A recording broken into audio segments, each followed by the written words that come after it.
All right, so I wanted to talk a little bit further about NURBS and how you edit NURBS primitives. So I have here in my scene some NURBS primitives and some polygonal primitives, polygon primitives. And mathematically, they are very different from each other. Whereas polygon primitives, you are editing with vertices, faces,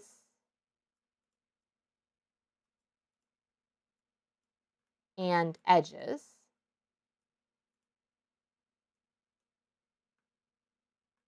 NURBS primitives are very different. They are always created with curves in order to create smooth curved surfaces. And you don't really have that ability to edit them quite like you do with polygon primitives. So with NURBS, what you can do is we can take a look at the inputs right here, and you can see our options are a little different from polygons. We have a start sweep, an end sweep, a sections, and a span. We also have a radius, which is just scaling the size of it, which is something you can do with polygons. With the start sweep and the end sweep, we can actually change the end sweep here to, let's say, about 180, and we can cut this NURBS torus in half. Now, how does that work? You have to think of your start sweep is where your NURBS begins all the way around to where it ends. That's why it's 360, because that's the full shape right there. Setting it to 180 gives us half a torus. Doing the same to the sphere, the NURBS sphere, we have the ability to set the end sweep for this one to 180, cutting this sphere in half like so. We could do the same for the polygon sphere, but we're going to use faces instead.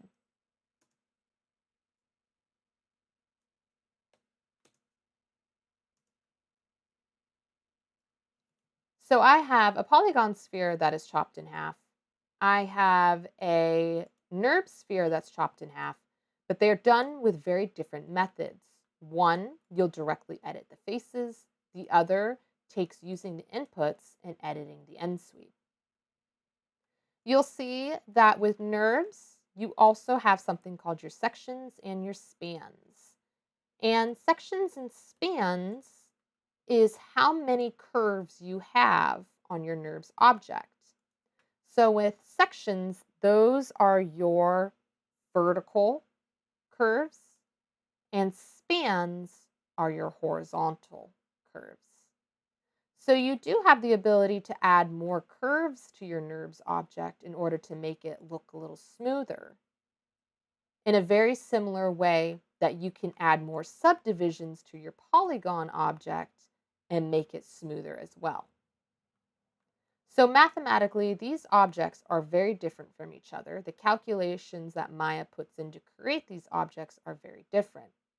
One of the things to note is that because NURBS cannot have flat edges, they're only made of smooth curves, you cannot have these perfect connected edges in a cube.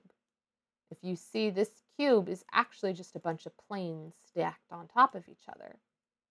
And that's because it really is just not efficient creating a cube with smooth curves. So if you're trying to edit a cube in Maya, you're always going to use a polygon instead of a NURBS.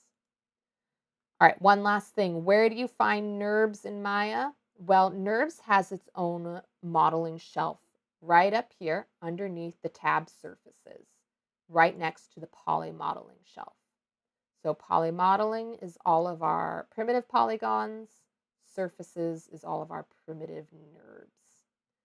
You can also access them by going up to Create, NURBS Primitives, with all of the primitives, the shapes right here. Beneath it, you have your polygon primitives with all the shapes down here. All right, so that's a little bit more about NURBS, which we'll get more into for part 2 of our Module 2 project.